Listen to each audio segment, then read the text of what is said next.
साथियों नमस्कार। प्राथमिक तथा माध्यमिक शालाओं के लिए प्रत्येक शाला में बाल कैबिनेट का गठन किया जाना है। इस बाल कैबिनेट के गठन हेतु एक मार्गदर्शिका प्रस्तुत की गई है, जिस मार्गदर्शिका में बताया गया है कि बाल कैबिनेट का गठन किस प्रकार से किया जाएगा, किस कक्षा से इसके सदस्यों का चयन होगा और किस कक्षा के मंत्री और प्रधानमंत्री बन सकते हैं। तो इनके बनाने की प्रक्रिया क्या होगी, अर्थात बाल कैबिनेट का गठन किस प्रकार से किया जाएगा, इसकी संपूर्ण जानकारी इस मार्गदर्शिका में दी गई है।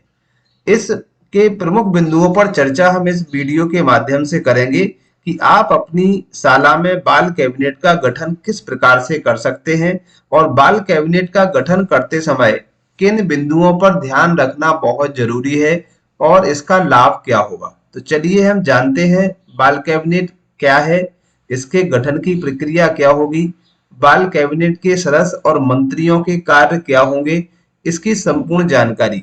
यदि आपने वीडियो देख रहे हैं और चैनल को सब्सक्राइब नहीं किया है तो चैनल को सब्सक्राइब अवश्य कर लें, क्योंकि इसी तरह की जानकारी हम अपने वीडियोस के माध्यम से सभी के साथ शेयर करते रहते हैं।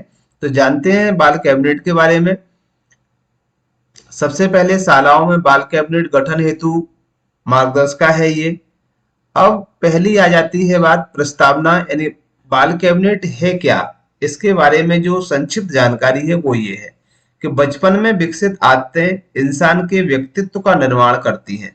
मध्य प्रदेश के स्कूलों में बाल कैबिनेट की अवधारणा का मूल उद्देश्य बच्चों में नेतृत्व क्षमता के विकास के साथ अच्छी आदतों का विकास करते हुए उन्हें व्यवहार में लाने के अवसर प्रदान करना है, ताकि बच्चे अपने बाल्यकाल में ही अनुशासन से स्वस्थ और व्यक्तित्व विकास के व्यवहारों को सुलभता से आत्मसात कर सकें। अर्थात हम ये कहें कि बाल कैबिनेट में जो गतिविधियां हैं वो इनके व्यक्तित्व विकास में महत्वपूर्ण भूमिका निभाती हैं। अर्थात बाल कैबिनेट का गठन करना अत्यंत आवश्यक है। बाल कैबिनेट के द्वारा बच्चे जो है, हम जो संसद होती है या लोकसभा विधानसभा क्या होती है, किस तरह से इनके मंत्री बनते हैं, तो इस तरह की बातों का उनमें अभी वो जागरूक होते हैं, क्योंकि आगे जाकर के उन्हें लोकतंत्र का हिस्सा बनना है।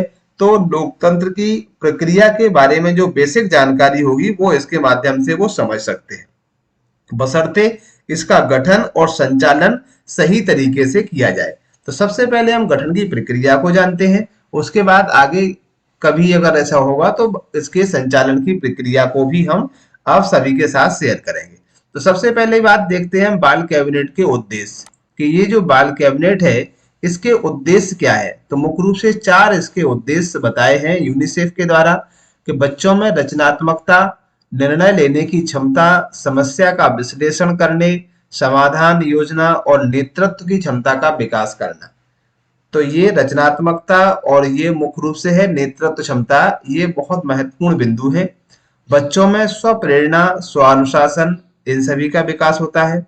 बच्चों को ग्राम तथा विद्यालय में स्वास्थ्य, स्वच्छता एवं जल एवं पर्यावरण सुरक्षा तथा खेल एवं सांस्कृतिक मुद्दों पर विचार व्यक्त करने में, गतिविधियों का आयोजन करने, अनुश्रवण करने के अवसर उपलब्ध कराना, बच्चों में प्रजातंत्र के मूल्यों को विकसित करना। ये 4 मुख्य उद्देश्य बाल कैबिनेट के हैं। बाल कैबिनेट का स्वरूप क्या है? प्रत्येक विद्यालय में एक बाल कैबिनेट का गठन किया जाएगा। बाल कैबिनेट में सभी बच्चों की सहभागिता सुनिश्चित करने हेतु सभी बच्चों को सक्रिय रूप से जोड़ा जाएगा। बाल कैबिनेट का स्वरूप क्या होगा ये हम जान लेते हैं। तो कुछ ऐसे अगर हमें लगते हैं तो उन पेजों का हम स्क्रीनशॉट भी इस वीडियो के माध्यम से ले सकते हैं। जैसे जो बाल कैबिनेट है इसमें मुख्य रूप से पहला एक तो मुख्य है प्रधानमंत्री। एक प्रधानमंत्री का चयन इसमें किया जाएगा और प्रधानमंत्री के सहयोग हेतु 4 मंत्रीगण होंगे, जिसमें शिक्षा मंत्री, जल एवं स्वच्छता मंत्री, स्वास्थ्य मंत्री, खेल एवं सांस्कृतिक मंत्री, पर्यावरण मंत्री। ये 5 पद इसमें मुख्य रहेंगे। अब इन मंत्रियों के सहयोग के लिए इनके समूहों का निर्धारण होगा, जैसे शिक्षा समूह, जल एवं स्वच्छता समूह, स्वास्थ्य समूह, खेल एवं सांस्कृतिक समूह और पर्यावरण समूह। तो इसके लिए जो गठन की प्रक्रिया है मुख्य रूप से यहीं से हमारे सामने आती है। सबसे पहले हमें प्रधानमंत्री का चुनाव नहीं करना है। इसके जो गठन की प्रक्रिया में सबसे पहले हम देखेंगे कि हमारे विद्यालय में बच्चों की संख्या कितनी है। जो भी आपका विद्यालय है 1 से लेके 5 तक है, या 6 से 8 तक है, या फिर 1 से 8 तक है, तो सभी की केवल एक ही बाल कैबिनेट का गठन यहाँ पर किया जाएगा। अब इसमें हम देखें कि जो शिक्षा मंत्री है इसके लिए शिक्षा समूह है, तो सबसे पहले हमें 5 समूहों का निर्माण करना होगा, जिसमें हम अपने बच्चों की संख्या के आधार पर प्रत्येक समूह में जो इसमें रुचिकर बच्चे हों, जो इन समूहों में मतलब इस कार्यों में रुचि रखते हैं, उन्हीं को इन समूहों में सम्मिलित किया जाएगा। तो इसके अनुसार हम 5 समूहों का गठन करेंगे। पहला है जैसे शिक्षा समूह, तो इसमें का एक समूह, तो जब 5 समूह बन जाते हैं, इन 5 समूहों में से सर्वसम्मति से हम देखेंगे कि कौन व्यक्ति इनके प्रधानमंत्री बनने के योग्य है।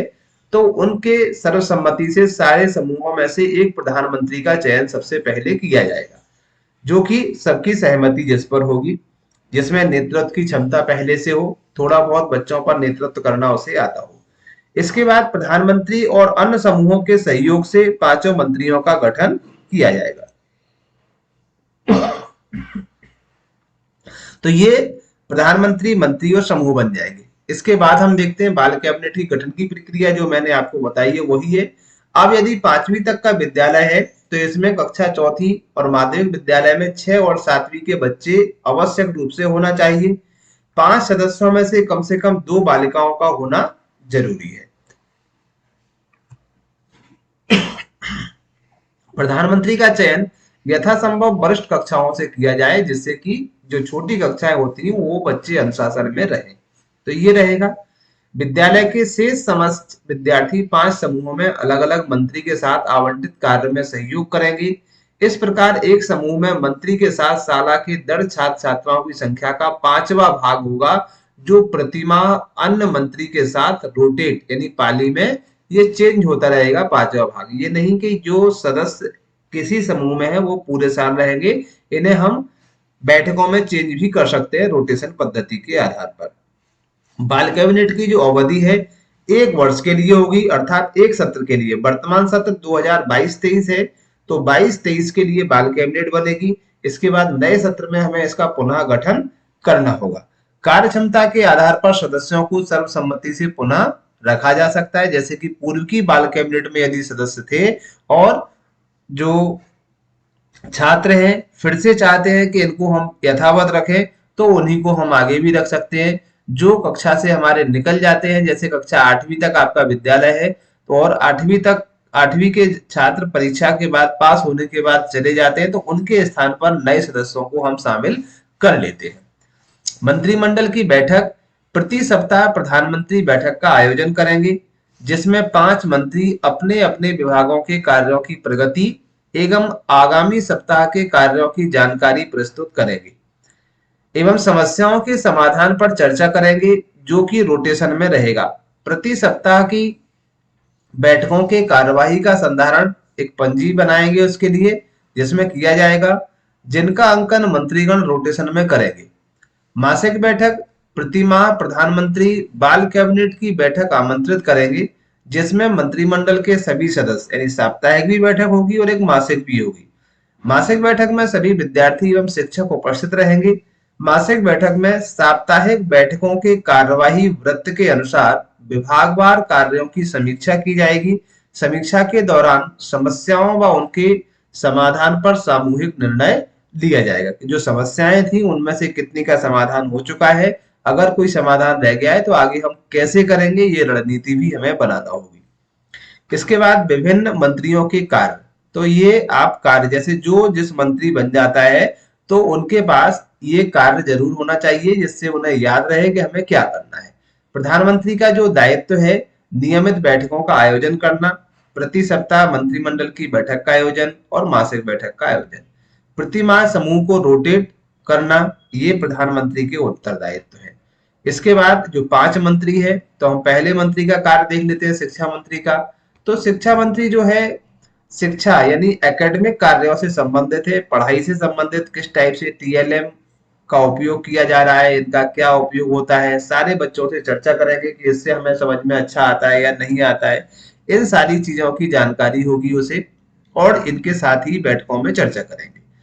दूसरा जो है स्वास्थ्य मंत्री, स्वास्थ्य से संबंधित, जैसे बरसात के दिनों में हम अपने स्वास्थ्य को कैसे रख सकते हैं, मध्याह्न भोजन के लिए हम कैसे उसका उपयोग करें, रख रखाव कैसे हो, बच्चे किस टाइप से आ रहे हैं, बच्चों को प्रेरित करें कि वे रोज नहाकर साफ कपड़े पहनकर शाला में आए, अपने दांतों को साफ करें, हाथों को के नाखून नियमित रूप से काटते रहें, बालों को साफ करें एवं कंघी करके शाला आए। तो ये स्वास्थ्य मंत्री यानी कि स्वास्थ्य से संबंधित बातों को रखना है। अगला है आपका जल एवं स्वच्छता मंत्री। तो इसके ये कार्य है जल एवं स्वच्छता मंत्री के।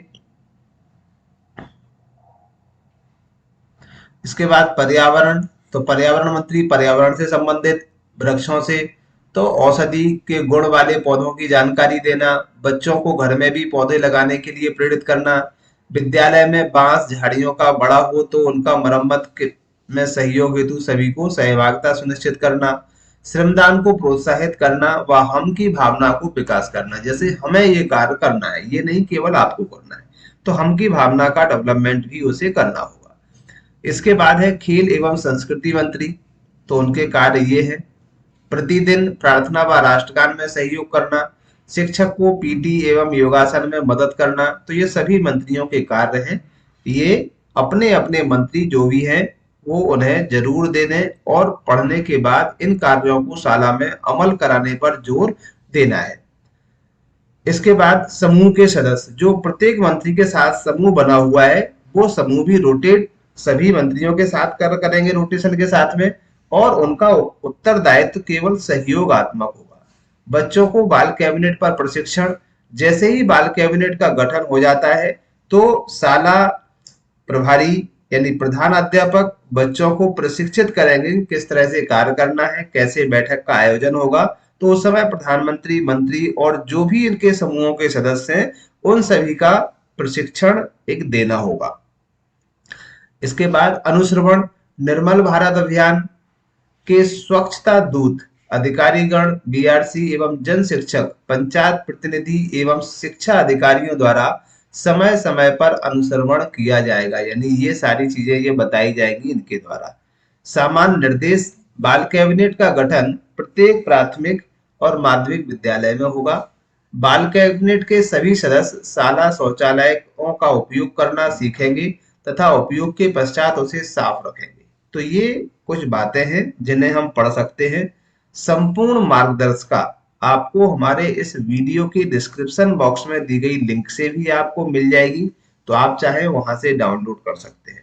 इसमें कुछ सामान्य से प्रश्न हैं, वो क्वेश्चन आ सकते हैं, उनका समाधान भी यहाँ लिखा हुआ है।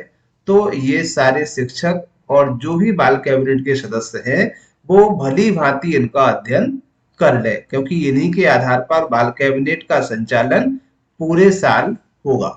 तो इनका आप स्क्रीनशॉट भी ले सकते हैं या संपूर्ण इसका पीडीएफ भी डाउनलोड कर सकते हैं। गठन होने के बाद जो बाल कैबिनेट है इसके लिए एक पहचान पत्र दिया गया है, यहाँ पर 22-23 हम कर लेंगे। और पहचान पत्र प्रत्येक बाल कैबिनेट के व्यक्ति के पास होना चाहिए। जो मंत्री है तो नाम, कक्षा, विद्यालय का नाम एवं स्थान, बाल कैबिनेट में पद एवं समूह, यानी कोई मंत्री है तो वो मंत्री और किस समूह का सदस्य है। इसके बाद हस्ताक्षर एवं सील प्राचार्य या एचएम, इसके और एसएमसी अध्यक्ष के यहाँ हस्ताक्षर। तो ये पहचान पत्र होगा, जब भी कोई बैठक का आयोजन होगा ये उसको पहनना आवश्यक होगा, अनिवार्य रहेगा। साथियों, ये थी एक महत्वपूर्ण जानकारी बाल कैबिनेट से संबंधित, किस तरह से गठन होगा और क्या उसकी प्रक्रिया होगी। आशा करते हैं जानकारी पसंद आई होगी। यदि वीडियो अच्छा लगे तो लाइक, कमेंट और शेयर करना ना भूलें। यदि किसी को इसके बाद भी कोई समस्या है तो आप कमेंट बॉक्स के माध्यम से हमसे प्रश्न भी पूछ सकते हैं। धन्यवाद, जुड़े रहे चैनल से और आगे मिलते हैं कुछ इसी तरह के नए वीडियो के साथ। जब तक के लिए जय हिंद, जय भारत।